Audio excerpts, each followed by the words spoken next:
안녕하세요, 한의사 이혜민입니다. 당뇨 치료라고 하면 당뇨약이나 인슐린과 같은 양방 제제가 떠오를 텐데요. 그런데 여러분, 한의원에서도 당뇨 치료를 한다는 사실 알고 계셨나요? 한의원에서도 당뇨인들의 혈당이나 합병증을 성심성의껏 치료하고 있는데요. 지금껏 제가 당뇨 진료를 쭉 해보니까 당뇨인들이 여러 상황 중에서도 다음 3가지 경우에 한의원에 가장 급하게 오시더라고요. 반대로 말하면 여러분들도 이러한 3가지 상황에서는 한의학 치료를 고려해 보시면 좋은데요. 어떤 상황인지 정리해 드릴 테니 끝까지 집중해 주세요.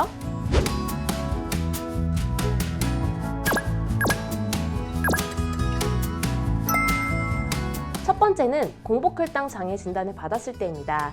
보통 2년마다 건강검진을 하는데요. 공복혈당은 건강검진의 기본 항목입니다. 그렇다 보니 건강검진을 할 때마다 공복혈당을 자연스럽게 체크하게 되는데요. 공복혈당이 조금 높으면 공복혈당 장애가 의심된다고 주의를 주기 때문에 공복혈당이 다소 높다는 결과를 받는 분들이 생각보다 많습니다. 평소 나는 당뇨와 전혀 관련이 없을 거라 생각하고 살다가 공복혈당이 높다는 얘기를 들으면 걱정이 되어서 이것저것 찾기 시작하고 그러다가 한의원에도 오시는 거죠. 공복혈당이 당뇨 전 단계에 해당하는 경우를 공복혈당 장애라고 부르는데요. 공복혈당 장애가 있으면 향후 5년 이내에 당뇨로 진행될 확률이 무려 50%라고 하니 공복혈당 장애가 있을 때 곧바로 치료하는 게 좋겠죠? 공복혈당이 높은 건 음식, 운동 문제도 있지만 수면, 스트레스, 간 기능과 관련이 깊다고 여러 번 설명했는데요. 자고 일어나서 체크하는 혈당이기 때문에 일단 수면과 관련이 깊고요. 밤새 혈당을 조절하는 장기가 간이기 때문에 간이 중요하고 더불어 만성 스트레스가 있으면 전반적인 혈당이 높아지기 때문에 스트레스 또한 공복혈당과 밀접한 관련이 있습니다. 따라서 수면 습관이 안 좋다면 수면을 바로잡아야 하고요.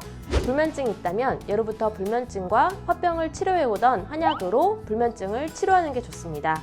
한의학에서는 불면증을 보통 6가지로 나누어 보고 치료하는데요. 자세히 설명한 영상이 있으니 참고하시고요.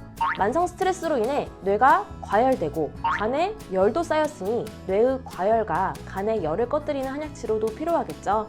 공복혈당이 높은 분들 망설이지 말고 한의원에서 꼭 진료받아 보시길 바랍니다. 다음으로는 아무리 해도 혈당이 잡히질 않아서 인슐린을 권유받을 때입니다.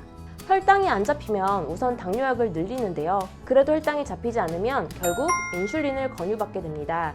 우리나라 당뇨인들은 인슐린 주사 투여를 극히 싫어하는 경향이 있는데요. 그러다 보니 인슐린을 권유받게 되면 혹은 이러다간 인슐린 처방을 해야겠다는 의사의 선전포고를 듣게 되면 한의원에 내원하게 됩니다. 당뇨약은 더 이상 늘릴 수가 없고 인슐린을 맞기가 싫으니 다른 대안을 찾아오시는 거죠. 혹은 인슐린을 이미 맞고 있는데 인슐린을 맞아도 혈당이 결국엔 잡히지 않아 인슐린 투여량을 계속 늘리고 인슐린을 40단위, 50단위 이렇게 엄청나게 늘렸음에도 혈당이 잡히지 않아 결국 한의원에 내원하는 경우도 있습니다. 이때 한의학에서는 췌장뿐만 아니라 간도 치료하는데요. 혈당을 조절하는 장기는 간이기 때문에 간에 쌓인 열을 꺼뜨리고 간 기능이 부족하면 채워주는 등 간을 치료하는 것만으로도 혈당 조절에 큰 도움이 되기 때문입니다. 아무리 해도 혈당이 잡히지 않는 분들, 인슐린 권유를 받아서 걱정인 분들 망설이지 마시고 한의원에서 꼭 진료받아 보시길 바랍니다. 마지막으로는 당뇨 발저림이 생겼을 때입니다. 당뇨 발저림이 생기면 딱히 방법이 없다, 더 이상 심해지지 않기를 바라는 수밖에 라는 말을 듣게 되는데요. 그러다 보니 너무나 절망스럽고 발저림이 심해져 통증까지 진행되면 삶이 너무 고통스러워집니다. 이때 한의원에 내원하게 되면 당뇨 발저림의 원인을 몸의 장기 기능과 체질에서 찾아 치료하게 되는데요.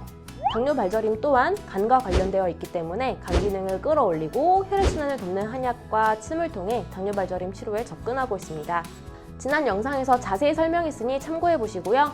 당뇨 발저림을 방치하면 발이 괴사되는 상황으로 이어질 수 있기 때문에 치료를 미루지 마시고 당뇨 발저림이 생겼을 때 치료를 시작해야 합니다.